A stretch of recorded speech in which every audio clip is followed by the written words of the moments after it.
When you eat, your body wants to store food energy. Because food energy is coming in, you should store it for a time that you don't have it. And when you are not eating, then insulin falls, and you simply take that food energy that you stored and you burn it.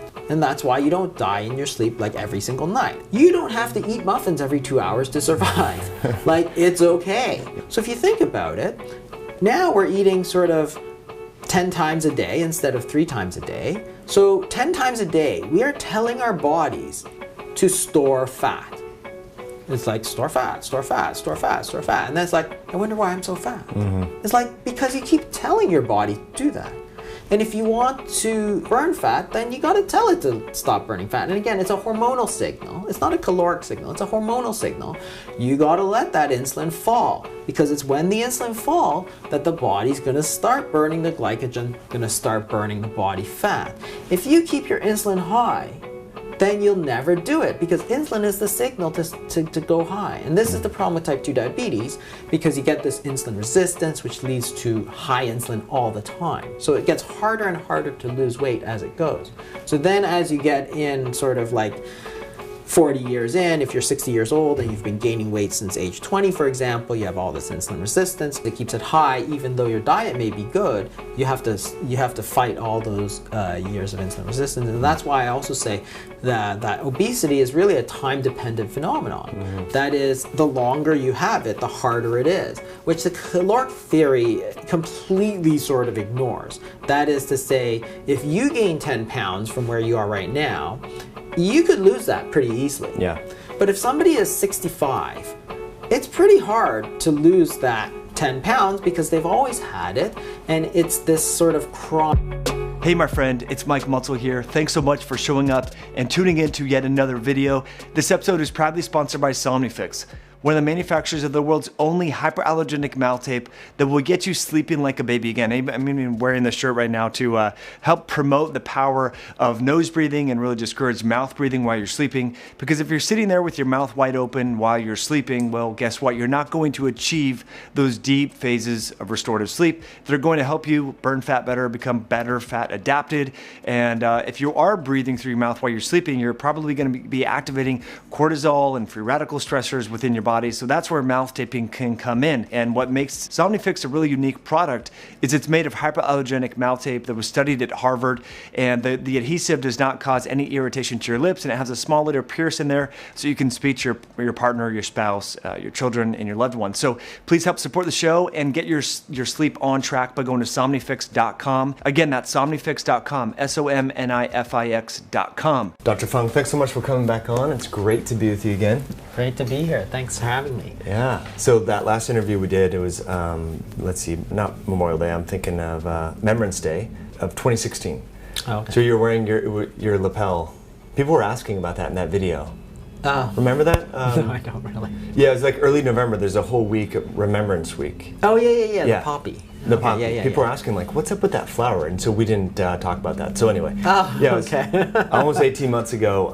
And I was looking through the comments. There was thousands of comments because there's such great content that you shared. And people were curious, or one of the top comments that would keep coming up was, did this doctor really just say that the calories in, calorie out model does not govern whether someone loses weight or gains weight? And so we're talking offline how there's really no receptors for calories in the body. Yeah, and this is the thing that's very strange. So you take a concept from physics. So what calories is that they take a piece of steak or whatever, and they basically burn it and see how much energy it is. So you can determine how many calories are in a steak and a piece of broccoli or a piece of wood for that matter. So you just burn it and see how much physical energy there is. So the body has no receptors. It doesn't measure calories. It has no idea how many calories you eat. So if you eat a piece of wood, it might have 10,000 calories, but you're not going to absorb any of it because it goes right through you. If you eat steak, it's going to have a certain number of calories. If you drink cola, it's going to have a certain number of calories. If you drink Diet Cola, it's going to have 0 calories. But the body doesn't actually know that because it has no way of measuring it. So it has no way of responding to it. So why would we think that this is a sort of an important concept? And the only reason we think that is because it's sort of been ingrained into us. But it's a concept of physics, and it's not a physiologic concept. If you put 100 calories of sugar in your mouth versus 100 calories of olive oil, the physiologic response is completely and utterly different. So you put that oil into your mouth and drink it down, for example, and there's no insulin response, for example. You eat a brownie, which is the same number of calories, and insulin spikes way up. So the body responds to hormones. I mean, everything runs on hormones, thyroid hormone, insulin, all these different hormones, and that's how it knows what to do. So when it senses that you're taking in carbohydrates, for example, then insulin will go up. If it senses that protein is coming in, insulin will go up as well as something like mTOR. So there's different receptors for amino acids, there's different receptors for fat, there's different receptors. So if you eat fat, for example, you'll have cholecystokinin release. If you eat a lot of fibrous foods, you'll have stretch receptors in your stomach which are activated. So there are all these different things that the body does respond to, but calories is not one of them. So therefore, it really has no idea. You can look on all these different, these diagrams of metabolism that we've done, and you can go on Google and you can find, hundreds of diagrams of metabolism. You see the Krebs cycle, you see acetyl-CoA, you'll see insulin receptors, you'll see all kinds of things, amino acids, fatty acids, all kinds of things. And in nowhere in the last sort of 500 years of human physiology have we described the calorie receptor. It just doesn't exist, right? And so the entire concept is sort of borrowed from physics and sort of made a little bit of sense, not a lot of sense, but it just keeps being repeated, so people think that it's true. But again, 100 calories of broccoli is not the same as 100 calories of donuts. That's just the bottom line. And we all try and pretend that it is, but it isn't. And that's where we've really failed. So if you believe that calories is what's really important, then all you need to do is switch over and drink diet soda, have that fake fat, olestra that we used to have, eat fake food with 0 calories, and there are lots of them. So we've done it for sort of 30 years. I mean, Diet Coke's been around for a long time. And there would be no obesity crisis. But it's worse than ever. So it's like, okay, well, what people never really get is that the bottom line is that you have to have results. If you think that cutting calories is what's really important, and we've told people this is important for the last sort of 20, 30 years, well, what's happened? Well, obesity has gone like through the roof. So clearly this entire notion is completely false. And that's where we're getting into trouble, because we're following the wrong path. We're so obsessed with calories that we forget about everything else. We say, yeah, you can eat donuts for dinner because it's the same number of calories as if you had that kale salad. I'm like, you've got to be an idiot to think that eating donuts for dinner is a good idea and equally as fattening as eating kale salad. There's nothing the same about them. The minute it goes into your mouth, there's nothing the same about those two foods. So you got to follow the physiology rather than this sort of foreign notion of physics that we've sort of imported in. I mean, why don't we say, for example, that it's all due to the weight of food. If you eat half a pound of food, you will gain half a pound of weight. Yeah. Depends what you're eating and the hormone response. Yeah, right? Exactly. I mean, that's the law of thermodynamics too. First law of thermodynamics, you can't gain a pound of weight if you've only eaten half a pound of food. If you've eaten half a pound of food, you must weigh half a pound more. There's simply no way around it. But of course, that's stupid because you get metabolism. There's metabolism. Some of it's going to be exhaled as carbon dioxide. Some of it's going to go through your stools. There's all this physiology that happens when you go from physics to physiology. But the whole calories thing is just like it's just so ingrained into us from the time we're like 2 years old that we really can't let go of this notion, and that's where we're really getting into trouble. Yeah. Do you think part of that is the food industry? Because people go to the grocery store, buy packaged food, so they look at calories, and so it's like indelibly inked. I mean, it's going to take a long time for people to unwrap their. Absolutely, it was all driven by the food industry in my mind, because it's not driven by the scientists, other than those who have been paid off by the industry, because what they want to do is equate in our minds that it's all calories, so that you can say you can eat donuts for dinner, and then, hey, why don't you buy these donuts? It's a lot tastier than that salad you're going to eat. And if it's 200 calories of donuts and 200 calories of salmon, hey, same thing. It's a lot cheaper, it tastes better. Just eat that donut and it's great. So of course they love this sort of idea. And the beverage business, for example, it's like, yeah, you can drink Gatorade and then go bicycle for an hour and you'll work it all off. It's the same, it's all equivalent. When you try and make them equivalent, what you don't understand is that if you drink that sugary drink, you're gonna get fatty liver, you're gonna get insulin resistance. You can exercise your muscles, but you can't exercise your liver. Your liver's dying, your muscles are doing great. So it's like, okay, well, in the end, you get all these athletes like Professor Tim Noakes, who's running marathon after marathon after marathon and then gets type 2 diabetes. It's like, okay, well, how does that work? It works because the whole calories notion is false. And that's one of the things that we have to understand. Yeah, maybe it's, you know, maybe I over-exaggerate a little bit for a fact, but you really can't use that calories notion. It's not a helpful notion, and if it was, we would be doing a lot better than we are sort of today. And in the longer term, epidemiological studies have teased this out, and reducing calories affects resting metabolic rate, which I want to get into. But first, just kind of two examples. You know, I want to talk about insulin, and then also if someone is eating the right amount of macronutrients but is in a calorie excess, but yet is keeping their hormones in balance. So we've seen this, a lot of people on the internet are doing like 5,000 or 4,000 calorie a day keto, you know, diets, and they're not gaining fat because their hormones are in balance. So how do you feel about that? I think you can do it. Now, it all depends on what happens. You got to realize that for most of sort of human history, people didn't count calories. Calorie intake varies widely. Nobody eats sort of like 2,000 a day every single day. Honestly, I have no idea how many calories I eat in a day, and most people don't either. Even if when they try and count it, they're wildly inaccurate. The idea is that the body works as a negative feedback loop, and that's how we maintain stable weight. So look, let's go back to the 60s. The 60s, nobody's exercising, and weight is quite stable for the most part in a very good range, like in a non-obese or overweight sort of a range. So how does that work? Because if you think that you can match your calorie expenditure and your intake to that degree that sort of 2% of the population is obese, but you're taking 2,000 calories a day in a year times 365, it's, you know, 70,000 calories in a year.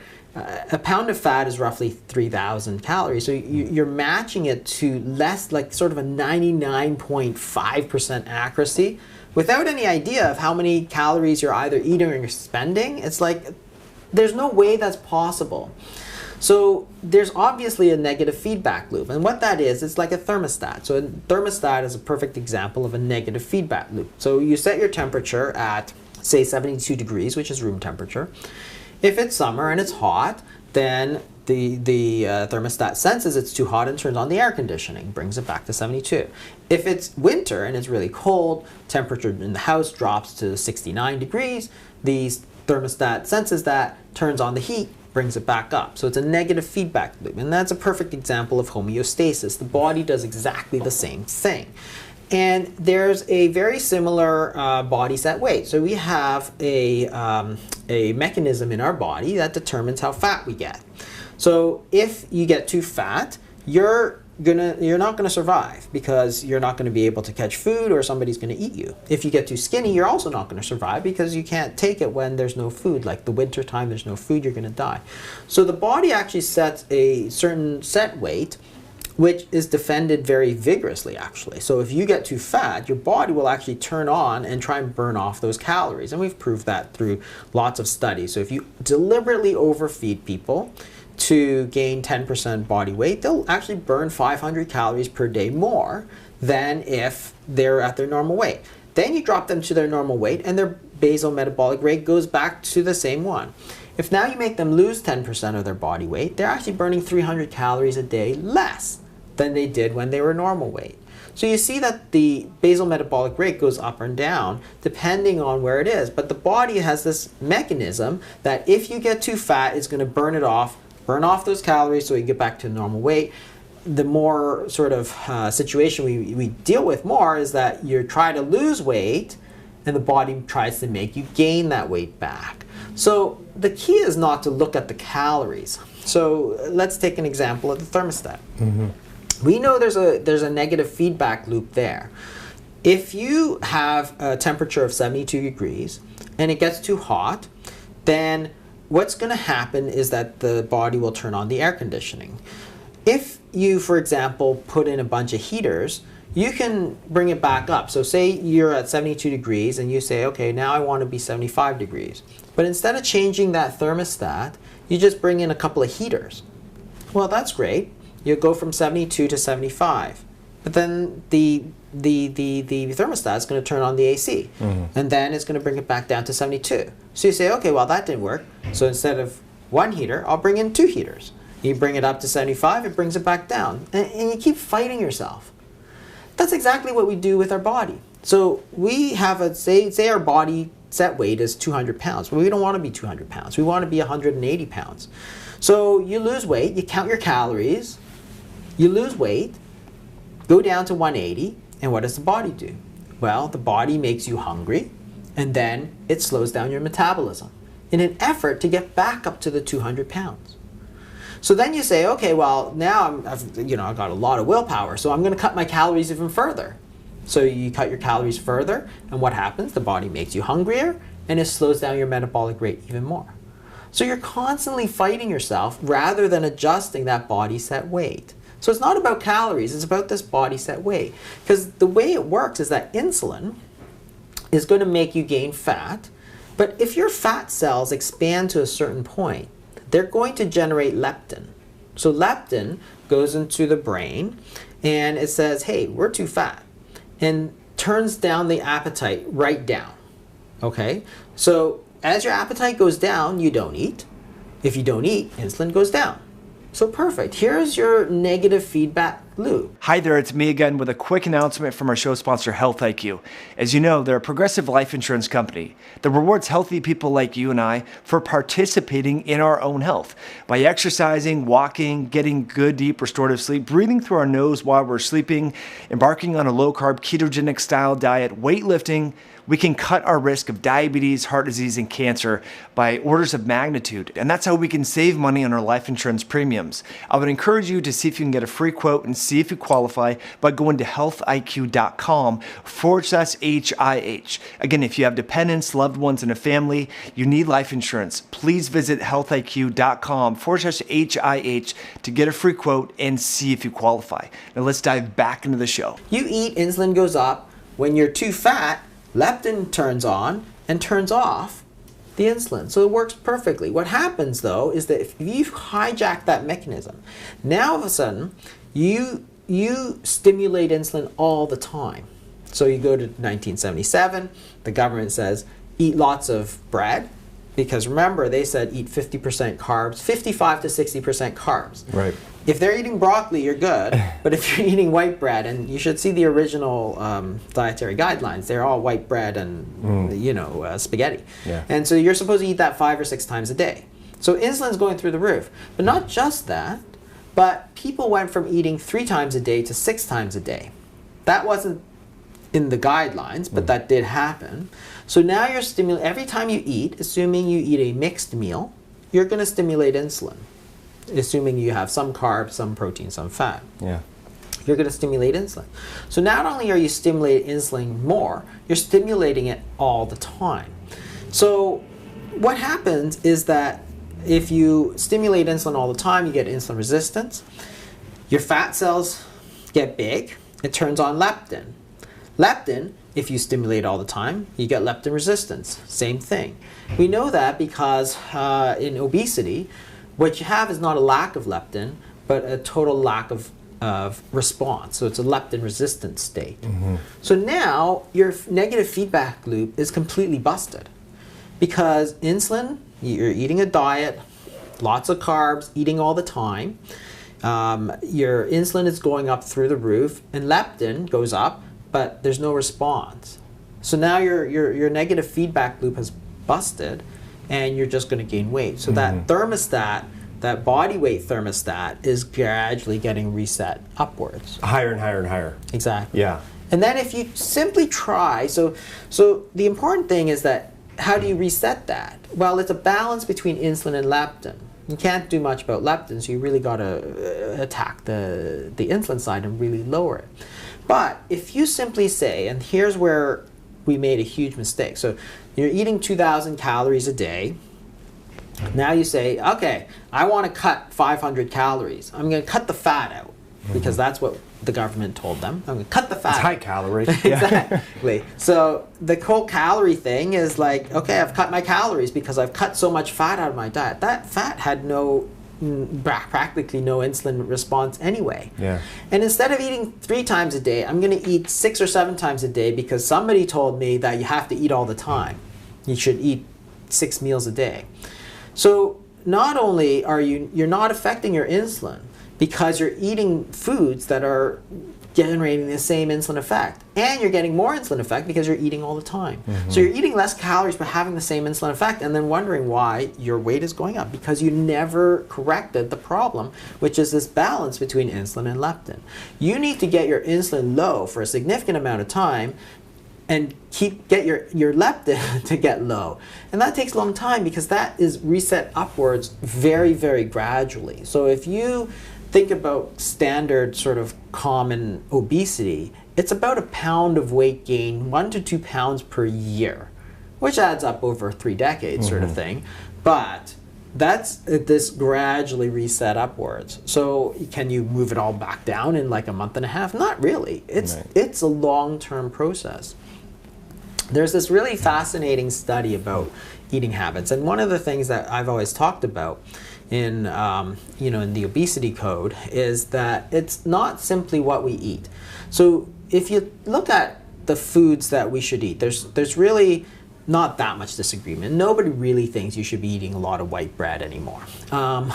So if you look at, we all sort of agree, unprocessed foods are good, natural fats are sort of back. So there's less, avocados and nuts. There's not that much controversy. Around the edges, like saturated fat and so on, there's still some controversy. But if you look at what people say we should eat, it's not that different. Right. But the thing we never talk about is the when to eat. If you look at 1977, how often people were eating, it's about 3 times a day. So I grew up in the 70s, breakfast, lunch, dinner. You wanted a snack, your mom said, no, you can't have a snack, we don't have snacks, and you're going to ruin your dinner. You want an after dinner snack, they're like, no.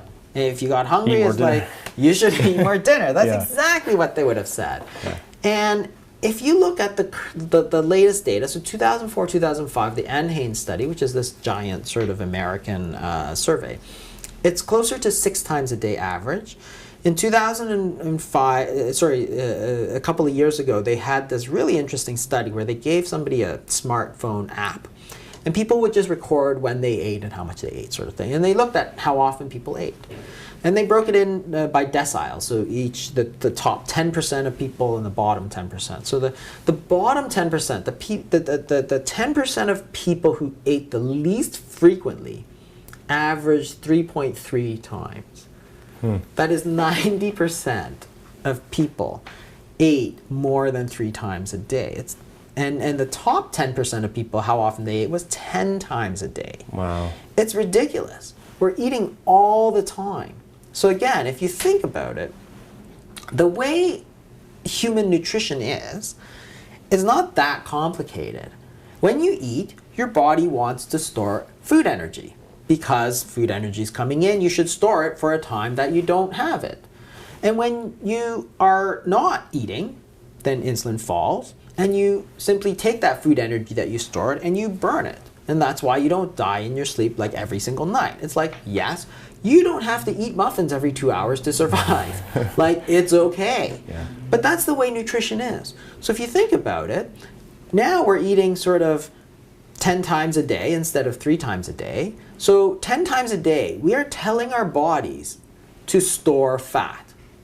It's like store fat, store fat, store fat, store fat. And then it's like, I wonder why I'm so fat. It's like, because you keep telling your body to do that. And if you want it to burn fat, then you got to tell it to stop burning fat. And again, it's a hormonal signal. It's not a caloric signal. It's a hormonal signal. You got to let that insulin fall, because it's when the insulin fall that the body's going to start burning the glycogen, going to start burning the body fat.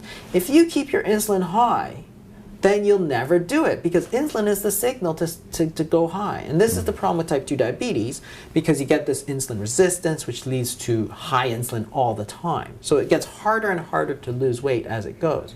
So then as you get in sort of like 40 years in, if you're 60 years old and you've been gaining weight since age 20, for example, you have all this insulin resistance. Then, of course, the whole problem is that you have all this insulin resistance. It keeps it high, even though your diet may be good. You have to fight all those years of insulin resistance, and that's why I also say that obesity is really a time-dependent phenomenon. That is, the longer you have it, the harder it is, which the caloric theory completely sort of ignores. That is to say, if you gain 10 pounds from where you are right now, you could lose that pretty easily. Yeah. But if somebody is 65, it's pretty hard to lose that 10 pounds, because they've always had it, and it's this sort of chronic resetting upwards of this body set weight that's the problem. So actors in Hollywood do it all the time. You see people, they gain like 10 pounds for a, or 20 pounds for a role, and then they drop it, and no biggie. Of course, they just gained it like 2 weeks ago. They can lose it, no problem. Right, because their set point was relatively normal going Their into set points here, it takes time, it hasn't really gone up, but they've force-fed themselves to gain that weight for whatever movie role they have to do. So their body weight's here, but their set point's here. So then they simply stop eating because leptin's too high. They stop eating because they really don't want to eat, and they just drop. And we saw that in experiments with in the 1960s with the overfeeding studies. So those are fascinating, because they took these college kids and they said, we want you to gain weight. So this was an interesting story, because Ethan Sims, he wanted to study obesity. So he said, okay, well, you know what? I'll make these rats gain weight. So he just gave them food and they wouldn't gain weight. When they're full, they stopped. Which is exactly what happens in like the 1960s, of course. People ate until they're full and they stop. The key, of course, is they're not eating all the time. So he thought, okay, well, I can't make these rats get fat. That's weird. I thought it was pretty easy. So he got these college kids and he said, I want you to gain like 10% of your weight. And they all thought it'd be easy. And they couldn't do it. They couldn't gain weight. So he went to prison and he said, okay, I'm going to take these people in prison and make them gain weight. He made sure they didn't exercise too much. He had people watch them as they ate, because, you know, their liberties were being restricted. So they gained weight, but it's really, really hard. There's one guy, he eventually gained sort of 25% of his body weight. He was eating 10,000 calories a day. Wow. So you think, okay, what's going on? He normally ate 2,500 calories a day, for example. He went up to 10,000. But as he went up to 10,000, his body set weight was down here, and his body is actively trying to burn off all those calories that are coming in. Now, you can't make up that many calories, so he did gain weight. What happened? When the experiment stopped, his body set weight's down here, he's up here, boom, he lost all that weight in like 2 months without effort. It's crazy. It's crazy. Wow. You know, a lot of bodybuilders, not to interrupt you, but a lot of bodybuilders use insulin to put on mass, you know, because you're at 190 pounds, you want to be a professional on stage at 285. There's a long way to go, right? So they use insulin and a lot of anabolics to actually rev up so that they can physically eat that much food. Yeah. So it's crazy. You know, a lot of people will say like, oh, I just have a sluggish metabolism. And I remember reading some studies about that. Like overweight people, their metabolism's not slow. They're just storing more than they're burning, you know. Yeah. So that's really interesting about like, you know, increasing the food intake, the body will compensate and will speed up resting metabolic rate. But one thing that, how can we mentally unravel the difference between calorie restriction, like, you know, I want to lose whatever, how many pounds, so I'm going to only eat 1,200 calories per day, and intermittent fasting, and how calorie restriction reduces your resting metabolic rate, but intermittent fasting does not. Help us like navigate that. Yeah, that's a common question, and the point is that calorie restriction, first of all, the body really has no idea what the hell you're doing. So you restrict calories, but the body does whatever it wants because it responds to hormones. intermittent fasting is not about how many calories you eat, it's about the time that you're not eating. So you're not eating for 12 hours or 16 hours or 24 hours or 7 days. And people always think that, if I only eat once a day, for example, and I eat 1,200 calories, well, that's exactly the same as if I eat 1,200 calories through that day. No. The difference is that if you, let's do a thought experiment. Yeah. If you eat sort of, equal size portions of food sort of every hour, throughout the whole day, is that really the same as eating that one portion through that whole, all at one sitting? And it's not really, because every time you eat, you kind of stimulate your insulin to go up, and you keep telling your body to gain weight. When you drop your insulin enough, what's going to happen is that you're going to tell your body to switch fuel sources. Okay, so when you're eating all the time, you're fueling your body on the food that's coming in. So you eat 2,000 calories, you burn 2,000 calories, that's all food that's kind of going in and out. And it's going through the short-term storage and the glycogen, sure. But if you let your insulin fall low enough, then what happens is that you switch into burning fat. So after you get through your glycogen, then you get into your body fat, and that's where you start to see the ketones and all this sort of stuff. But you know that you're burning fat. So for example, if you're switching fuel sources, there's no reason for your body to slow down. So again, let's take some numbers. So if you have a 2,000 calories a day, and you eat 1,200, but you're eating all the time and you're keeping your insulin high, either because you're injecting it or you have insulin resistance and your insulin's high. So your insulin is high. Insulin blocks lipolysis. So what that means, and we've known this again for 50 years, insulin stops you from burning fat. Why? Because insulin is telling your body to gain fat. So you don't want to burn fat and gain fat at the same time. So we say insulin inhibits lipolysis. So if insulin is high, but you're only taking 1,200 calories, you have no access to your fat stores, right? Because it blocks lipolysis. Insulin is high, you can't burn fat. So all you have coming in is 1,200 calories. All you can burn is 1,200 calories. Your metabolic rate must slow down in order for you to survive, because you don't want to die. What happens now if you allow your insulin to drop? Say you go on a 7-day fast, and so you have 0 calories coming in for 7 days, and I choose this not because I recommend it, it's fairly extreme in some cases, but if you have insulin resistance, at least I know your insulin will fall. So as your insulin falls, then you're going to switch from burning food to burning fat. That's what's supposed to happen. So if your body now sees, okay, I'm burning body fat, there's like tons of this stuff. Yeah. Why do I need to slow down my metabolism?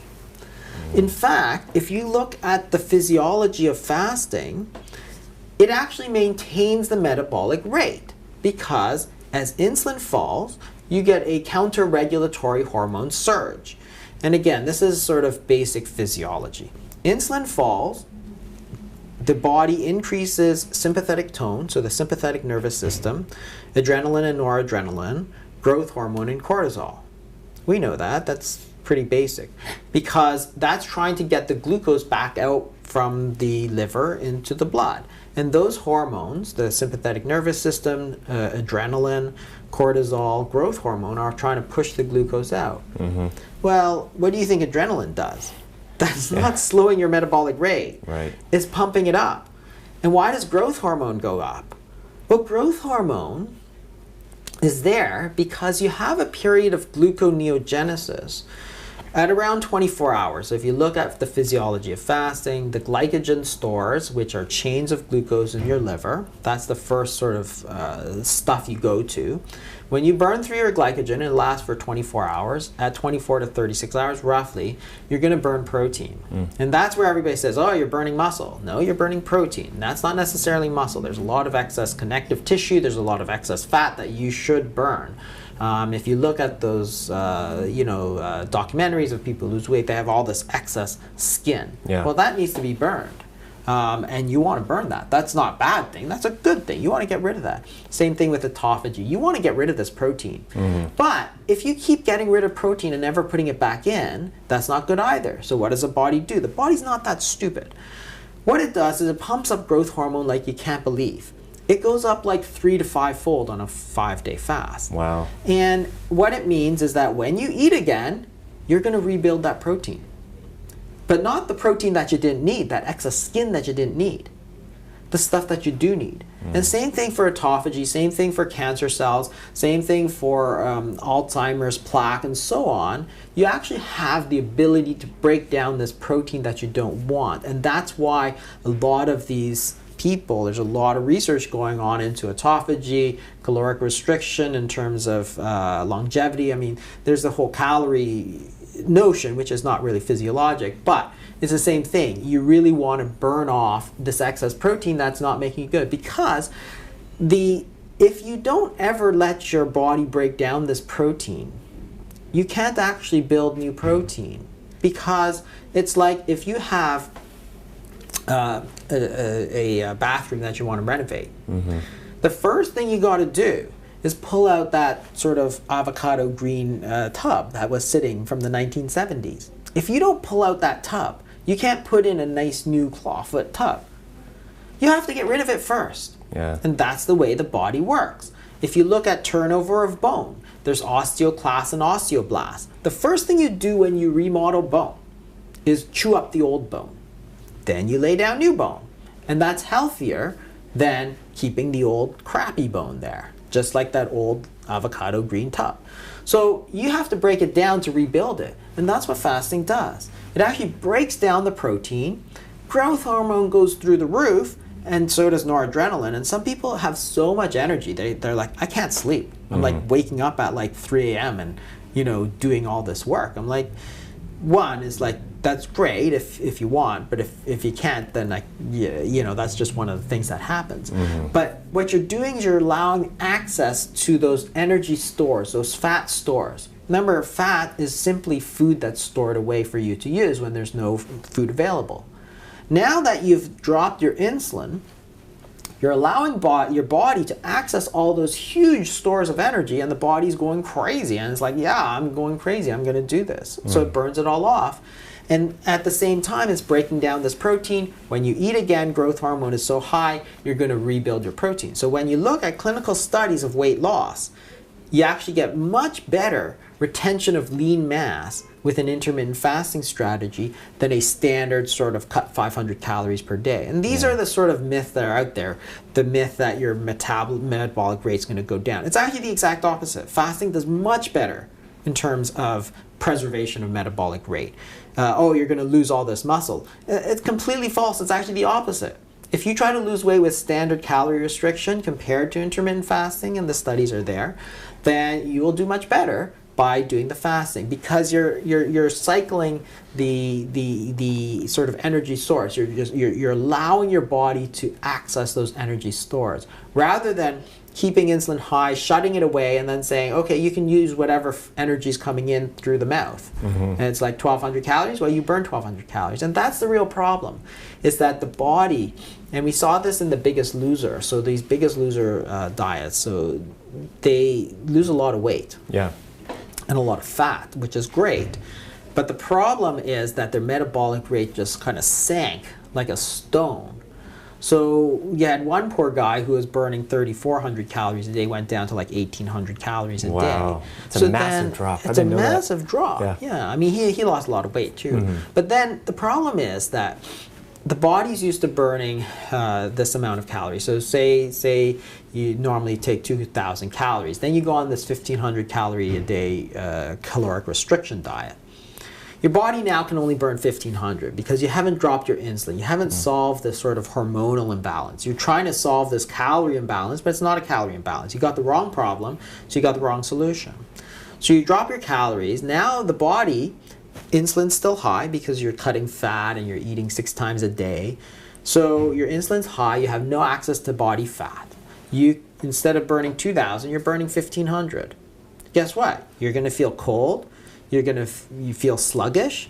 your hair may fall out, your nails might get brittle, because everything takes energy. Your heart needs to pump, your blood pressure, your liver, your kidneys, and you've put them on this sort of restriction. So you're cold, and then your body makes you hungry. You know that ghrelin goes up. Your body makes you hungry because it wants to get back up to that weight. And your metabolic rate's slowing, so you feel cold, you feel tired, you feel hungry, you feel like crap. And you've stopped losing weight because your metabolic rate has gone down. Not to 1500, it usually goes down to like 1450 or something like that. Yeah. So now you're actually starting to regain that weight. So you're on 1500 calories, your body's moved its metabolic rate from 2000 to 1450, you're regaining that weight. You said, forget it, I'm going to go back up to 1700 calories. Now you just pile on the weight because you're still at 1450, and you're still feeling like crap because you're used to burn 2000, and your weight's all back to where it was. It's like, sound familiar? Yeah. Well, guess what? That's what every single dieter does. Why not instead do the intermittent fasting, drop your insulin levels very low for a period of time, whatever time it is, 16 hours, 24 hours, whatever it is. During that time, you allow your body to burn stored food energy. Hey, why does it need to change from 2000? So this is the difference between calorie restriction of 1200 calories and eating one time, or 1200 calories in one day, is that you're taking 1200 calories, for example, from food and 800 calories from body fat, because you've dropped your insulin and allowed your body to access that body fat. Now your body's like, yeah, I'm going to burn 2000 because I want to. Whereas before, when your insulin is high, you've blocked it off and you can only burn 1200. And that's the difference between sort of intermittent fasting and just calorie restriction. And you can see why one works and one doesn't work. You're simply allowing your body to access the stored food energy that's on your body. And guess what? That's what it's there for. That's what body fat is there for. It's not there for looks. It's there for you to use. Oh, that's so brilliant. I really want to dive more into insulin. I think that's a great analogy. And it really underscoring the importance of the hormonal balance.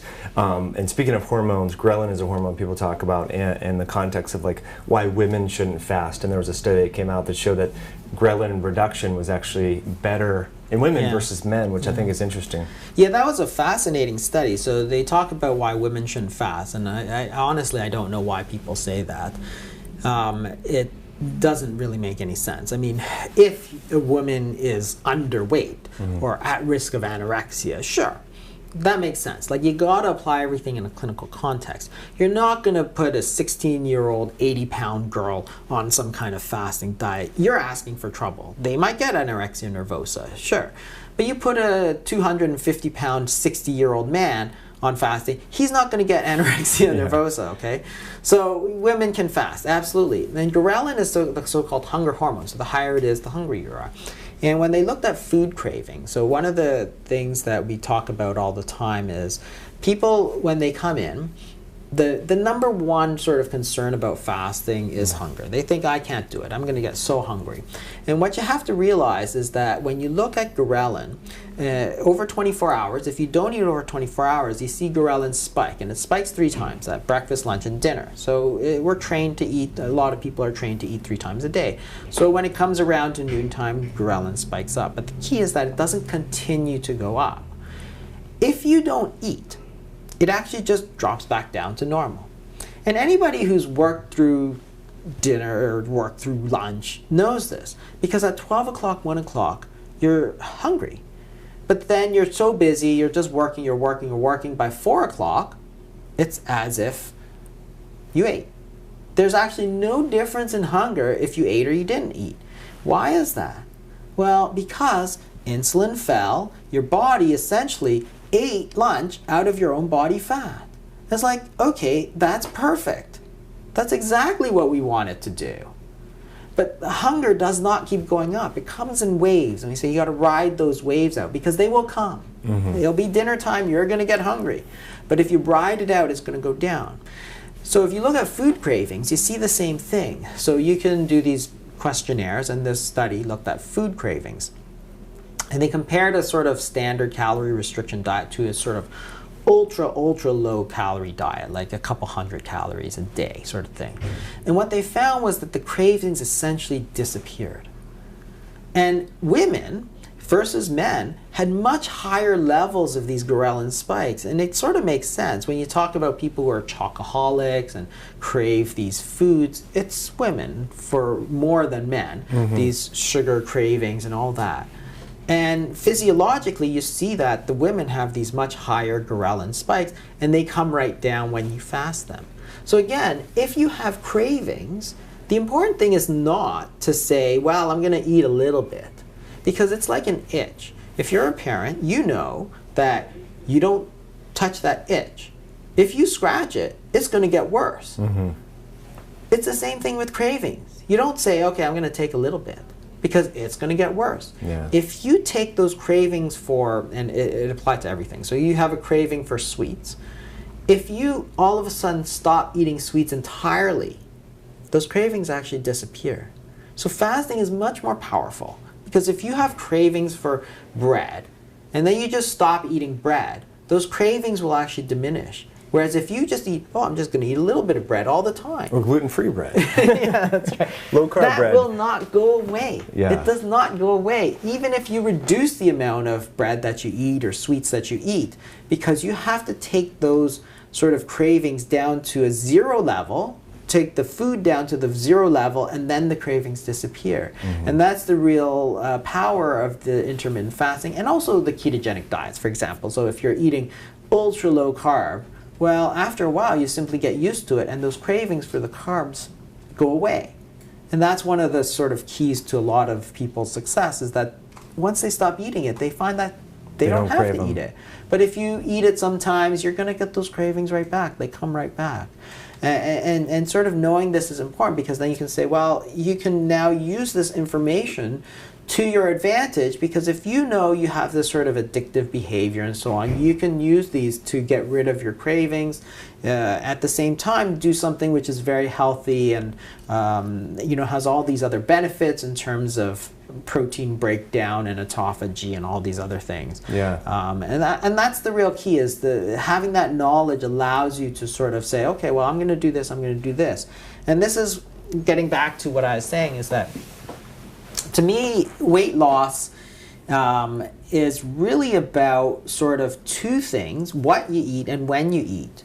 And sort of we talk endlessly and endlessly about the what to eat, but the when to eat is sort of completely ignored. So if you ignore sort of like this huge sort of 50 or 60% of the problem, you're going to fail, because you're not addressing it. Because we've gone from eating sort of 3 times a day to somewhere around 6 to 10 times a day, and we think it's good for you, right? You see this all the time, and the question is, where did this advice that you have to eat all the time come from? Food industry, you know, fitness industry, something, yeah. It sure didn't come from the doctors, because no doctor I know has ever found any study that proves that eating 6 or 8 times a day is good for you. And nobody in the history of humanity has ever done that, because we had work to do. Yeah. You have to go out in the fields. You have to go, you know, plow the fields. You're not spending all your time eating. And yet we think that we shouldn't go more than a couple of hours without stuffing cookies in our mouths. And we teach our children this. Yeah. You should look at my son's schedule. I mean, not anymore, but when they were in like grade school and so on. Eat breakfast. In the middle of the morning, a couple of cookies or something.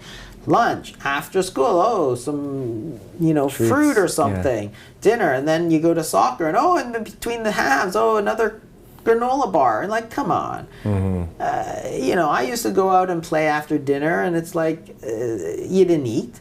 You're busy playing. You didn't need to stop to eat, and so you didn't eat anything from dinner until at least breakfast the next day, if you ate breakfast. Yeah, I deal with that with my daughter right now, and it seems that there's always a birthday party, some special event, and it's always sugar-based foods. Yeah. Anyway, topic for another conversation, but you know, I think it's really you know, kind of fascinating about the ladies, you know, that ghrelin spike and so forth, and going back to that, just completely you know, my problem with diet foods is there's the paleo donuts, the low carb donuts. All this stuff is emerging for people, and like you said, they just need to kick the habit. Obviously, we need to enjoy life too and have a little, food periodically. But no one would ever advise a heroin addict just take a small little hit. You're gonna be okay with just a small hit. It's like they have to go cold turkey. So that's kind of an interesting. Yeah, and again, the key is understanding that there's a difference between the sort of carbohydrate insulin hypothesis and the insulin hypothesis. So the insulin hypothesis says that insulin is one of the key regulators of body weight, which I think is true. What's not true is that carbs are the only sort of input into that system. And that's where a lot of people get into these debates, because it's like, can you eat high carb foods and still have low insulin? Absolutely. So you go back to the Okinawans, for example, they're eating 65% sweet potato diets. There's no obesity whatsoever. You go to the Kitavans, they're eating sort of 65–70% carbohydrates. Their serum insulin levels are like 5 percentile compared to a Swedish population, no obesity. Well, why is that? Well, a big part of it is that you're not eating all the time. So even though you're eating cassava and root vegetables and all this, and you got to remember again, in the 1980s in China, all white rice and vegetables. But you're not eating 10 times a day. There's like almost no sugar in that diet. There's a lot of carbohydrates. So you can look at the Chinese, and some people say, oh, they're eating brown rice. They're not eating brown rice. Like I have relatives from there. Everybody's eating white rice. It's all refined grains. But they're not eating all the time. They're eating very little sugar, like almost zero sugar. And I think, for different reasons, sugar is much, much, much more fattening than any other carbohydrate out there. And this is even though you get no insulin effect of fructose. So fructose has no insulin effect. It has no glycemic index effect. So people used to think it's great. But it's actually very, very bad for you. And I think it's sort of like 20 times as fattening as, say, bread, which is sort of glucose as opposed to the fructose. So there's no sugar in that. They're not eating all the time. There's no, there's all these other sort of mitigating factors that keep their insulin low. So you can eat a low-fat diet, you can eat a high-fat diet and still keep your insulin low. And we see this in traditional societies all over the world. There are societies that are based on eating meat, and they do fine. And there's societies that are based on eating white rice, like China, and they're doing fine, obesity-wise, obesity and type 2 diabetes.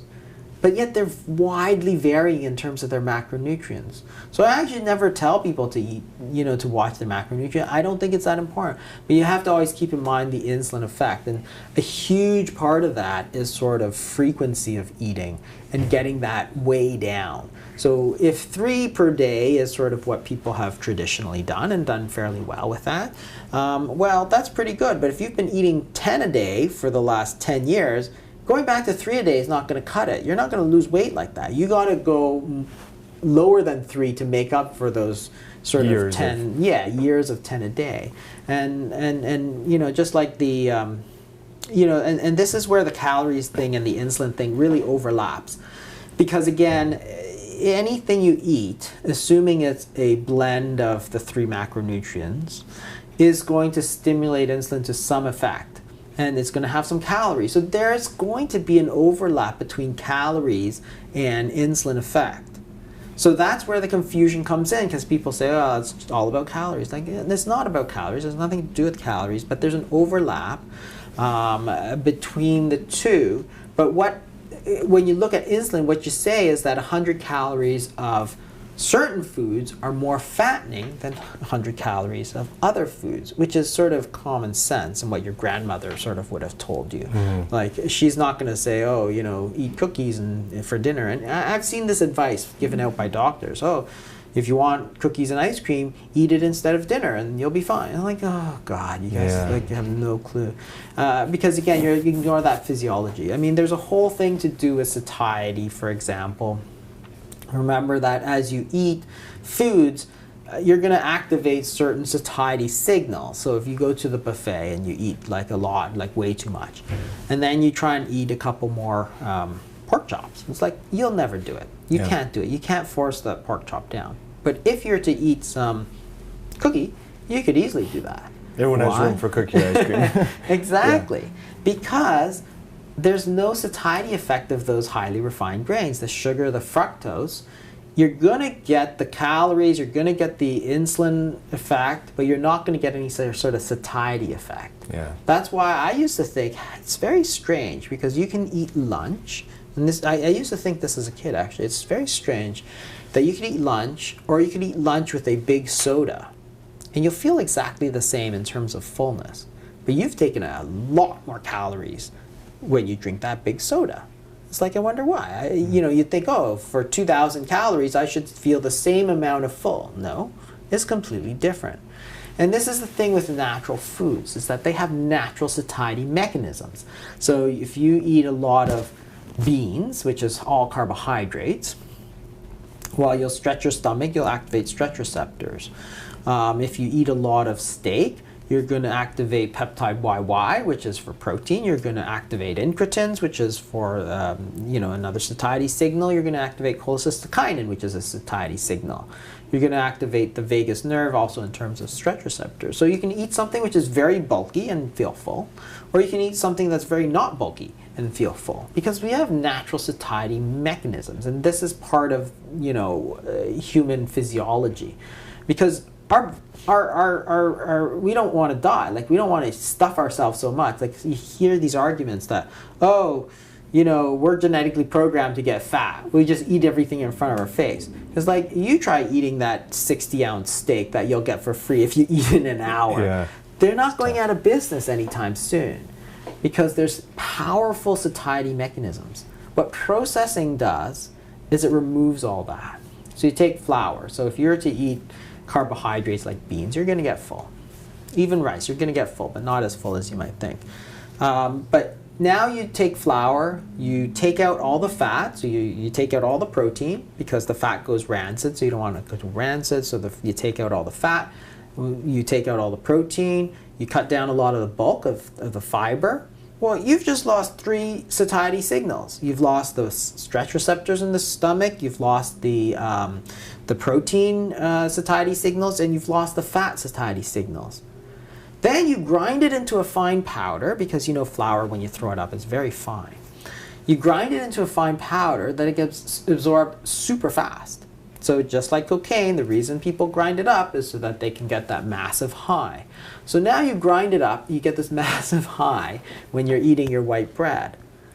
Now, okay, so it's fine for a bit, and then 2 hours later, it crashes because you've just gone spiked up and spiked down, and then you want to eat a muffin because you had that bagel in the morning and it's all gone now because it's gone up and down. So that's where the processing is completely different.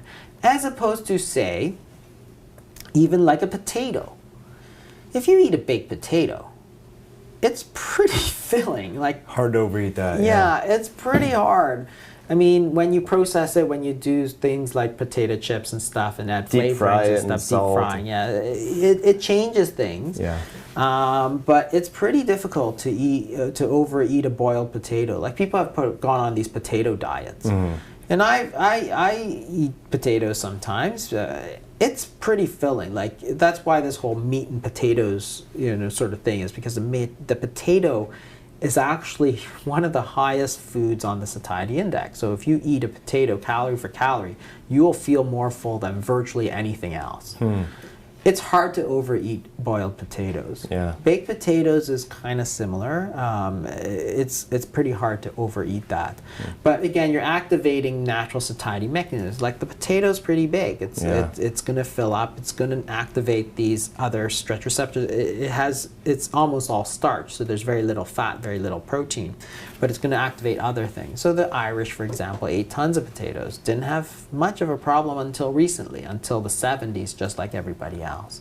So there's a lot of things. So yes, there's carbohydrates, but what's really important is the insulin, because you can eat a sort of low-fat diet, high in carbohydrates, and still have low insulin levels and still have very little obesity. And that was what came out in the Diet Fit study. So this is that study that Chris Gardner did a couple of weeks ago, I guess it got released, and what it showed was that if you take people and put them on a low-fat diet and a low-carb diet, they did roughly equally, but it wasn't just any kind of low fat diet. It's not like white bread and jam sort of thing. It was all unprocessed foods. It was all, and you see that he actually had a period of time that you weren't supposed to eat all the time. And they were encouraged to go to farmers markets. Exactly. There's a whole lot of stuff in there. It wasn't like go out and eat some, some pasta and white bread. It was this sort of healthy, sort of eat lots of vegetables, and there was a whole lot of it. And I was looking at that study and I was thinking that's exactly what we tell people, unprocessed foods, because it's not simply about the carbohydrates. We have to move past that. You have to get into this sort of insulin, because that's the sort of language the body speaks. If you're speaking about carbs and proteins and stuff, that's not really, it's closer to, but it's not exactly the language that the body understands. The body responds to signals, which are hormones. So you want to get your insulin high, the body's going to gain weight. Well, you could eat a low-fat diet, you could eat a low-carb diet, and still have the same effect on insulin. So that's where I differ from some of the people in terms of the carb insulin hypothesis. You could eat a high protein diet, for example, all meat diet. You could do all of these things and still get the same effect of low insulin and therefore less obesity, less type 2 diabetes. And that's where understanding the sort of physiology gets you around all these debates and tries to understand why people can eat different diets and still do well, and that's what I try and bring out in the books is sort of the science and the understanding to do it. Yeah, great. I have two examples of that. Definitely want to dive into insulin, especially I didn't know it was discovered here in Toronto.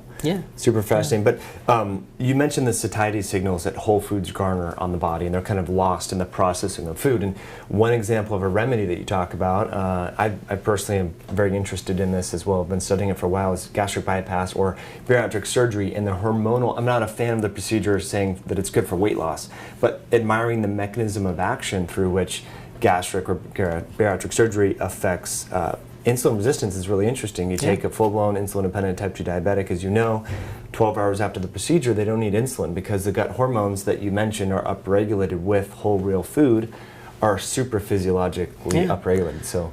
Yeah, bariatric surgery is fascinating because it's quite successful, and people used to say, well, why does it work? Maybe it's because you cut out a big swath of the stomach, right? You come out like 90% of the stomach, and therefore you can't produce certain hormones. Well, the problem with that is that you can do gastric banding, where you put a sort of belt around the stomach and cinch it really tight, and you'll get the same effect. So since you're not cutting out any part of the stomach, then the benefits cannot be from cutting out the stomach. And the truth is that the effect is simply a severe caloric restriction. You're basically putting them very close to fasting as much as you possibly can for months at a time. I mean, they're eating so little that you might as well be fasting. So fasting, the whole point is to get your insulin down. Now, you're not eating. You can't eat because they've cut out all your stomach and they've rewired your intestines so that even if you eat food, it's not getting absorbed. Well, what's going to happen? Well, insulin's going to drop and it's going to keep dropping. So what's going to happen is that your body is going to burn off all that sugar. Burn off the sugar, diabetes goes away. Then as it burns off all that sugar, then it's going to burn all that fat. And guess what? The weight loss is very, very good. So the mechanism is quite easy to understand once you understand that it's really about changing the insulin, which is the main hormone. It's not the only hormone that's responsible for weight gain. Cortisol is another one. But for the most part, it's about insulin. So that once you understand that, you can see this is why bariatrics is so effective. And sometimes you say, well, this is really just medical bariatrics. All these fasting therapies is just medical bariatrics. But it's not easy. It's not fun. And that's really one of the things that we try to do. So we have a program for this, which is the Intensive Dietary Management Program. And people can join, and we have sort of, so the website is idmprogram.com. And if, we put out a lot of stuff for free, like these sort of videos, and we do podcasts and I do weekly blog posts, and there's lots of free stuff. And if people can just get the information, and there's the books that are very inexpensive, or you can take it from the library. So there's a lot of information out there. But sometimes people want a little bit more guidance. So what we've done is we've provided sort of a little bit more guidance, question and answers, group fast, because again, it's about building this community of people who will help each other. And that's one of the secrets of any kind of behavior change, is that you do better in a group. So whether you're looking at Weight Watchers or Alcoholics Anonymous, the point is that changing behaviors is difficult to do, and if you have people who will support you, your success rate is going to be much, much higher. So we're trying to put together a community in our membership program that people can join for a fee and then get the guidance from sort of trained professionals that they need. They get the sort of extra help that they need to do it. If you can do it on your own, great, but most people, they get out there, they start fasting, and then some doctor tells them, oh God, you're going to kill yourself, and then they're done. And then it's like, oh, but you know, you could have gained so much with it. And then we also have sort of an additional program where people will provide sort of small groups, sort of in groups of 3 or 4. Of course, anytime you do that, it's much more expensive because you're getting sort of personalized care. But at least it's available for you. So we try and provide sort of everything from the free stuff to the books and the podcasts and the, you know, the stuff we're doing here, so that, you know, I hope people can just listen and do it themselves. But hey, if you need some help, we're also here. We can give you more help if you need it. The membership site is $39 a month, I think, and it's like we do these group fasts, which are very popular, so that people fast all together for 3 or 4 days. And it's not necessarily you do the full 4 days. Maybe you do a 24-hour fast for 3 days, or for example. But because you're doing it with a group of sort of supportive people, it's easier, and then you get the benefit. And in school, we understand this. We call it peer pressure, and it's got a negative connotation. As adults, it's called peer support, because it's like we're trying to change behavior, and you're joining a group to get the support that you need. And guess what? It's like very, very important. It's actually like, it sounds like it's one of these kind of throwaway things, but it's actually, as we started doing our program, we've been doing it for about 5 years now. That was one of the sort of keys to success, was getting people into the small groups and into the bigger groups, where people can talk about fasting without getting laughed at, essentially. And that's been very important. And then I realized, of course, that's the whole secret of Weight Watchers, sort of the biggest Oprah-led company now. But their diet's nothing special. It's a decent enough diet, but you could have gotten that diet anywhere. You could have gone to any book and gotten that diet. The secret sauce was the peer support. Alcoholics Anonymous, again, peer support, being out there. And we're fighting such a big fight because the conventional dietary advice is to eat sort of 8-10 times a day, eat these low-fat foods. So we're sort of swimming upstream in terms of our advice, because we generally advise people to eat sort of whole, unprocessed, real foods, often low carbs, so not necessarily, and then intermittent fasting, whether it's less than a day or more than a day. And that's where it gets people's kind of goat up, is that the intermittent fasting really scares a lot of these people, and then they get scared out of it right away. They don't have that peer support. So we're trying to build that into our program, and if that's what you need, you know, we're hopefully providing it at a fairly reasonable price. That people, I mean, if you're skipping a meal, I mean that's like the cost of 1 year, right? It's like okay, you're gonna come out ahead if you do this. Totally, that's awesome. IDMprogram.com, right? IDMprogram.com. Okay, I'll put that in the show notes and below this video, and then let's kind of finish off on the book a little bit. A few things, a few that I remember, like they're inked in my head. You can't fix a dietary disease with medicine. I might botch that a little bit, but I think that's really important, because, you know, a lot of people don't realize that traditional medical system, like the solution in for a lot of traditionally trained practitioners, is insulin. More and more insulin, and what happens when you get more and more insulin? Yeah, the problem is that type 2 diabetes is a really misunderstood disease by the doctors. Then what they don't understand is that they're treating sort of the blood glucose. So the blood glucose or blood sugar is high, so they try and get it down. If you give insulin, well, does that get rid of the sugar? And the answer is no. The insulin takes that sugar and simply crams it into your liver. Okay, and then liver turns it into fat through de novo lipogenesis or sends that sugar everywhere else. And so the sugar goes into your eyes, into your liver, into your nerves, into your legs, into your heart. And what happens? Well, what happens over decades is that as you keep cramming the sugar from thy blood, you had excess sugar in the blood, you never got rid of it, but you took insulin to cram it into your body sort of just blows up with way too much sugar. And then every part of your anatomy just rots. So you go blind, and you get heart attacks, and you get strokes, and you get nerve damage, and you get amputations, you get diabetic foot infections. And it's like, why do diabetics get infections that nobody else in the whole world gets? Why? Because there's sugar. There's so much sugar sitting around in that foot that you get infections like yeast infections that love the sugar. Mm-hmm. And it's crazy because what it means is that type 2 diabetes is essentially being treated completely incorrectly. We're treating the blood glucose. So we know the blood glucose is high because of the type 2 diabetes. But the blood glucose is not the disease, it's the symptom. So if you treat the symptom but don't treat the disease, then you're not going to get anywhere. It's symptomatic treatment. And that's the real problem. We're treating the symptom and pretending like that's the real disease. So yes, we got the blood glucose down. Have you treated the type 2 diabetes with your insulin? And the answer is no. Well, everybody knows that if you lose weight, your diabetes gets better. So insulin makes you gain weight. So right. Your diabetes is not getting better, it's getting worse. And the whole point is that you simply can't take the sugar in your blood and cram it away where you can't see it and pretend you're better. You got to get rid of that sugar. So in essence, the simplest way to understand type 2 diabetes is that there's just too much sugar in the body. The body is overfilled with sugar. Well, if it's overfilled with sugar, then you just got to get rid of the sugar. What do? One, don't put more sugar in. Eat a low carbohydrate diet. And number two, burn it all off.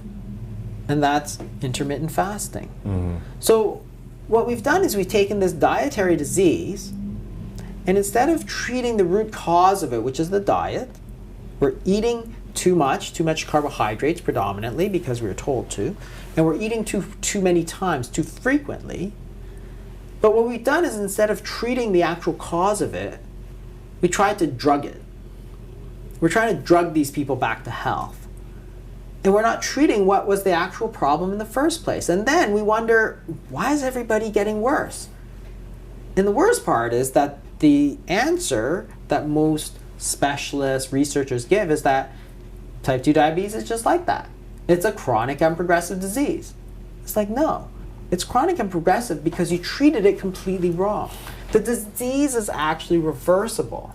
We know that. Anybody who loses weight, their diabetes reverses. We know that from bariatrics.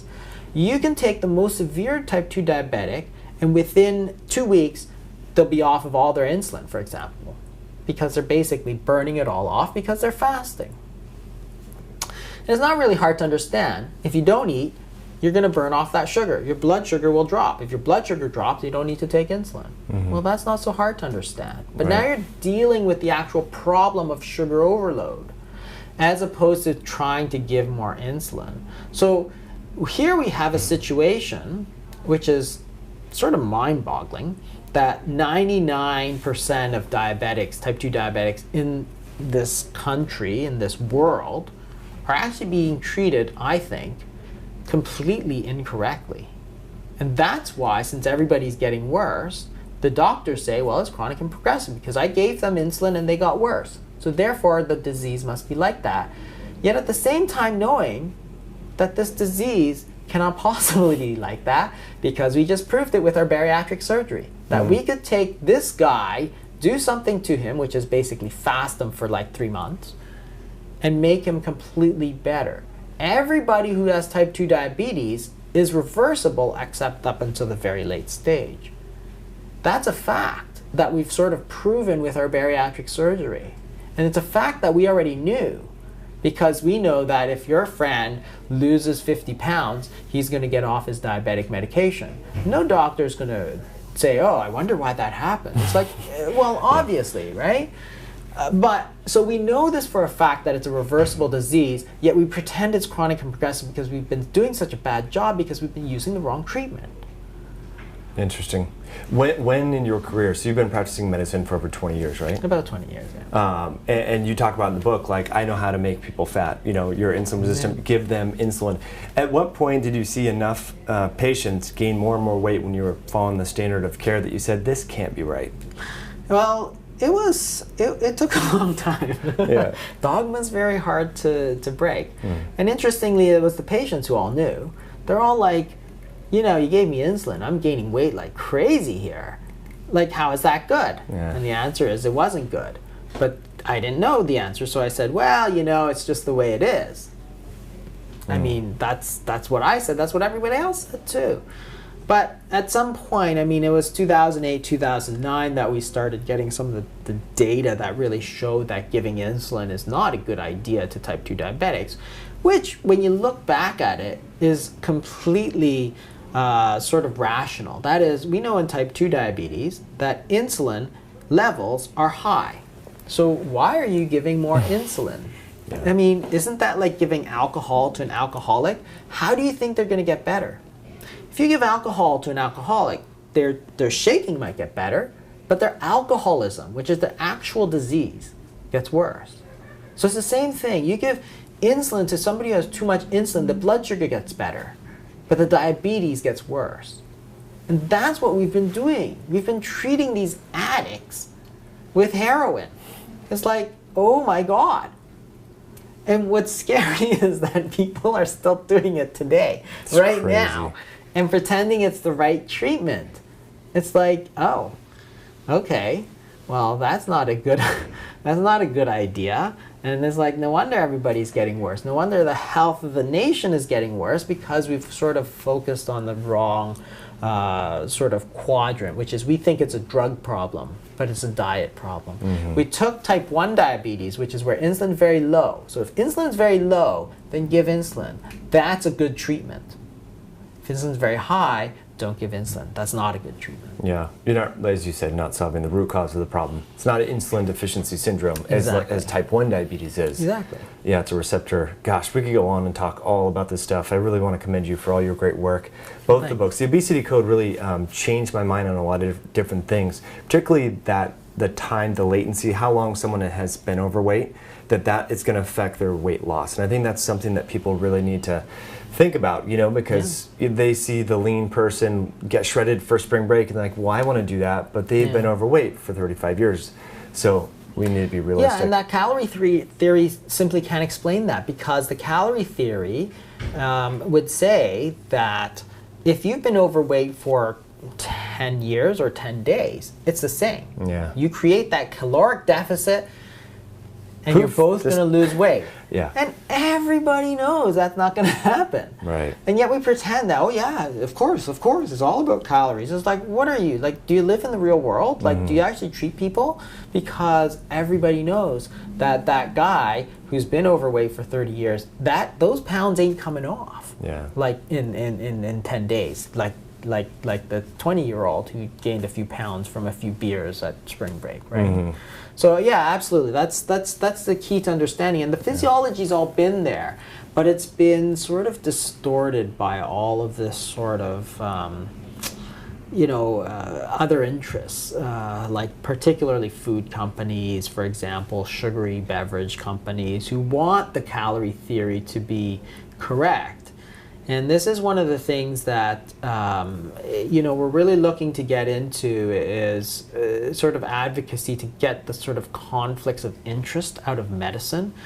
Having been in medicine, I realized that there's actually all these problems. Like, there's not just pharmaceuticals, but the research. So we all pretend we live in this world of evidence-based medicine. The problem is, if all the evidence is corrupt, then evidence-based medicine is also going to be corrupt. So if all your evidence is produced by pharmaceuticals, is produced by people getting paid by the sugar industry, for example, well, you're going to think sugar is fine. And we have studies that prove that funded studies, so if you fund a study, then you're like something like 6 to 10 times more likely to find a result favoring your sponsor. Well, that's just human nature. So we have a guy in Toronto, a Dr. Stephen Piper, who is out there all the time saying sugar's good, fructose is good, it's like a health food. I'm like, okay, that's really dumb. That's what I'm thinking. And then, of course, in the newspaper, in the National Post last year, which is our national newspaper, it's like, oh yeah, he takes hundreds of thousands of dollars from the sugar industry, Coca-Cola and everybody. I'm like, okay. Makes sense. Well, this makes total sense. And here's the sugar industry funding the University of Toronto, which is happily taking all this cash, they're taking all this money, and producing shoddy research. And it's like, I don't blame the sugar company. The sugar company, or the pharmaceutical, or the big food company, I don't blame them at all. Because their responsibility is to sell sugary beverage. That's their responsibility to their company, to their shareholders. That's their whole goal. Yeah. It's out there. Coke is there to sell Coke. That's its job. The problem is that we allow Coke to pay the University of Toronto millions of dollars to produce crappy research. Why do we allow that? If you give a New York City policeman a cold drink, he could get fired because it's a conflict of interest. If you give a judge sort of a slice of pizza, he or she could get fired for taking that slice of pizza. And we all say, of course, you can't bribe a judge, whether it's a slice of pizza or a car. It's the same principle. The reciprocity. Exactly. Because when I give you something, you're going to feel better towards me. That's all human nature. So we say, okay, I understand this. Everybody understands this. So therefore, nobody is allowed to give policemen, nobody's allowed to give judges anything. But we say, oh yeah, but if you're a big company, you can give doctors however much money you want. So you look at a journal like the Journal of the American College of Cardiology, and the editors, which decide which journals get published, what everything is, on average, they're taking each over $400,000 a year from companies. And it's like, okay, I don't blame the company. The company, if it means selling more stuff, that's what they should be doing. The question is, why do we allow that to happen when it doesn't apply to anybody else? You can't give $400,000 to a New York Times journalist. They will get fired by the New York Times. They will absolutely get fired. You can't go to some company, all big companies have this rule. I can't go to the bank manager and say, oh, hey, here's 10,000 bucks. You're going to give me a loan, right? He's going to get fired or she's going to get fired. Everywhere we know this, we put rules on it, but yet when it comes to our health, we say, hey, Dr. Stephen Piper, you can take, here's $500,000. Just do some research on why sugar's good for you. And he produces it, and then people come out and say, well, the evidence says that sugar's good for us. It's like, isn't that the most ridiculous situation you've ever heard? This is one of the things that really has to get out there, because if you have differences of opinion between scientists, that's fine. That's how science works. Everybody has a different opinion. I don't mind that. So the vegans have a different opinion than I do. That's fine. The problem is when you get all these sort of commercial interests in it. But it's not a problem for the commercial interests. I mean, the drug companies, they're allowed to do it, so they should do it, and they will do it because that's what their stated goal is. Their stated goal is to sell more drug. Right. What we have to do is we have to be on our, political, we have to get political and really say, okay, we shouldn't be allowing any of this. Anybody who teaches students, medical students, teaches at the university, is not allowed to take money. Like, seems like a no-brainer. That's like a no-brainer. Yeah. They take hundreds of thousands of dollars, every single one of them. Wow. These programs, like the pharmaceuticals put out, they pay a doctor $1,500 to give an hour-long talk. Lots of doctors do it. The more prominent, the more money they get. They pay editors of large journals like hundreds of thousands of dollars each to get their research into it. The studies are all produced by drug companies, and we know that if that's the case, then it's far more likely to be biased. And the whole thing. And people complain about, oh, you know, it's big sugar and big tobacco and big meat. It's like, that's the first thing we should be doing, is saying we need new rules. Nobody's allowed to pay university professors any kind of money. You want to be a university professor, you want the privilege of teaching medical students, you get paid by the university. You don't get paid by anybody else. If you want to write guidelines, clinical guidelines for diabetes, clinical guidelines for dietary guidelines, whatever it is, anybody who writes any kind of guideline is not allowed to take money from anybody. Because doctors are the worst, because they take lots of money from everybody, and they think that just disclosing it is fine. It's like, I don't care if you say it, don't do it. You don't have a judge out there saying, oh yeah, I've been paid by this, and that. So you go to these lectures, and they're terrible because we have financial disclosure slides, and so anytime you go to any lecture, somebody will flash up a slide, and there's like 15 drug companies on it that he's been paid by. And he goes, and he'll always say something like, I'm not biased because I'm paid by everybody. And everybody laughs. I'm thinking, oh my God. Yeah. You guys don't even know how crooked the whole situation is, because in any other sphere of life, it would be completely unacceptable. Would it be acceptable for your child's teacher to be getting money from Who knows Coca-Cola? what? Yeah. No, I agree. Absolutely not. Right. Absolutely 100% not. You would never stand for it. I would never stand for it. If I knew my teacher, my child's teacher, was being paid by Coke, and hey, teaches them that Coke is okay. But yet, Coke can pay Dr. Stephen Piper lots of money to come out and say, hey, sugar's good for you. Then he teaches the medical students, hey, sugar's good for you. Which teaches you that sugar is good for you. And then you get diabetes and die. It's like, that's very wrong. There's something very wrong there. And that's one of the things that we really have to get the rules changed. Not because they're stricter than anybody else. We need the same rules as everybody else.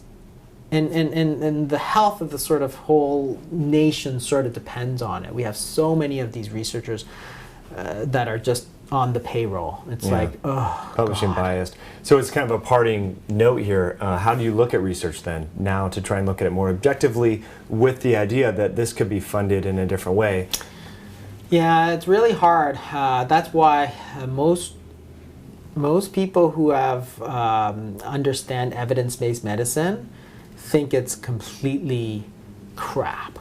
So there's guys like there's a former editor-in-chief of the New England Journal of Medicine, Lancet. These are the two sort of most prominent medical journals in the world, who have both said, yeah, after like 20 years of being in the business, I realized that it's all crap. Yeah. Most of what we publish is not true. There's this replication bias, where people try and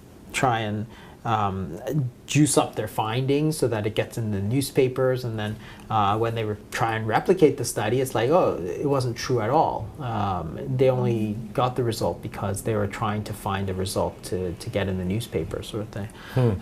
So anybody who actually understands evidence-based medicine, so these are the sort of the editors-in-chief, the guys who have been there and done that and lived that life. They've all basically turned their back and said it's all just crap now. And it's not that the idea is bad. It's a good idea. But what you have to do is say, get all the commercial interests out of science. You can't have a drug company doing a study on their own drug and saying, this is the best thing since sliced bread. Everybody should do it, and anybody who doesn't do it is some Luddite who doesn't understand evidence-based medicine. It's like, okay, but there's something really wrong here. If the heroin company is saying, look at this study. Heroin benefits It's not that everybody. bad, yeah. and came out and taught the doctors and gave doctors hundreds of thousands of dollars to teach medical students that heroin's good for you. We'd say, buddy, that study was funded by the heroin company. You can't trust it. But when we say, oh, that study was funded by the drug company, we're like, yay. It's like logic is just like, I'm like kind of appalled, sort of, with how everything is developed in medicine, in that logic seems to sort of play no role in what we do. That is, you can't allow drug companies to do their own study and then tout their own horn and then dictate how we do medicine. Yeah, that's crazy. Like, you've given it up. And why? Because our leaders, our university professors, are all on the payroll. It's crazy. Yeah, it's a great book about biases, Decisive, by the Heath brothers, Dan and Chip Heath. Oh, okay. And so I just noticed that I, as someone who's benefited, been the beneficiary of fasting and the ketogenic diet, I'm very biased pro that. But now when I read research, I try and really be aware of that, because you find yourself seeking out more of the same. Yeah. And so human nature, we're very, very biased creatures. So you can see how this could happen. But if, in terms of like kind of a parting piece of advice, like the biggest health issue, do you think that's one of them, that so-called evidence-based medicine is really industry funded? And yeah, I think that there's sort of a couple of things. I mean, there's from a health standpoint, honestly, it's metabolic syndrome, obesity, type 2 diabetes. That's clearly going to be the issue of our times. yeah. It's killing tons of people. Cardiovascular disease, stroke, cancer. Those are the biggest sort of 3 killers of Americans, and they're all sort of metabolic problems. So that's sort of the biggest problem, and going to the sort of standard medical dogma is not great for the related issue of a lot of bias in medicine research. The good news is that you can take control of your own health, through understanding like what we're talking about, do the cutting out processed foods, reducing the number of times that you eat, intermittent fasting, and sort of regain sort of 90% of your health. So from the good news from a patient perspective is that yes, you can do something about it right now. The larger societal issue is exactly that, to get the bias out of medical science, because the reason that medical science is hopelessly bad is that there's just too much bias. So if you look back at the 1970s, obesity goes from very little to very high. So we're worse than we were in 1970. Yeah. If you look at technology, in 1970s computer is like the size of this room. It has like, a tenth of the computing power of my iPhone. It's like, that's the power of human ingenuity. In nutrition, we've gone backwards. We would have gone from a computer the size of this room to a computer the size of this entire complex. Yeah. It's ridiculous. And it's because there's too much bias. We get people saying that sugar is good for you. I mean, tobacco is the same thing. For years, people said, no problem, no problem. Why? They're all on the payroll. Okay, so we understand that for tobacco. Why don't we understand it for drug companies, for this and that? And again, it's not that I'm anti-drug companies. Drug companies have a very valuable role, but they need to be sort of over there, and the university has to be over here, and you have to split them. And if their drug is good, then the university will say, okay, well, your drug is good. But at least I know that you're not paying the guy who's saying it's good. Yeah. Again, it's pure common sense, and it's like we just have to change that to move forward. So that's sort of the larger, I think that in the end, that's the larger societal issue. The individual issue that's the biggest, that's going to impact everybody, is going to be, how to apply the proper standards of nutrition, intermittent fasting. I think that part has been missing for so long. And really, until I started talking about it, I don't think anybody was talking about fasting, truthfully. No. Not in terms of health. There are bodybuilders and stuff, but not in terms of treatment of disease and that kind of thing. That part is the biggest part for the individual patient, but they can actually do something about it. And that's what I hope to do with the books, with the IDM program, and with the blog, and with the podcast, and your podcast, and all that sort of stuff. That's what we try to do. We try to empower people to sort of take control, because it's like, if you watch this and you decide to do it and get better, hey, I don't get paid, but guess what? If you write to me and say, you know what, I watched your thing with Mike and I lost 50 pounds and I got rid of my diabetes, I'm paid in a totally different way. That's much more valuable than the money, because it's like, oh, we were able to help these people. Feels great. Feels great. No amount of money is going to get that for you. Right? And that's the point. That's the point, is that people can do that, and that's the hope. And the book is great. You know, it goes through the historical role that fasting has had in humankind and as a medical therapy. I think back to 1770 something, or long time ago. So yeah, the book's awesome. It's available as you guys watch this video. It should be available on Amazon for pre-orders worldwide. So commend you on all that great stuff. idmprogram.com if people want to get into the membership site and get into that group setting, which I think is great. And by the way, you mentioned like peer support. There's the peer influence too, like when doctors, like you have a paid speaker, goes in front of a room and there's all these other doctors and they're pitching it and they buy into it. So it's part of the, so the power of the group is powerful, and it can help you lose weight and balance your blood sugar too. So Dr. Fung, thanks again. This was a lot of fun. Really appreciate you coming on. Yeah, thank you very much. My pleasure. Boom. All right. A lot of good stuff. Thank you.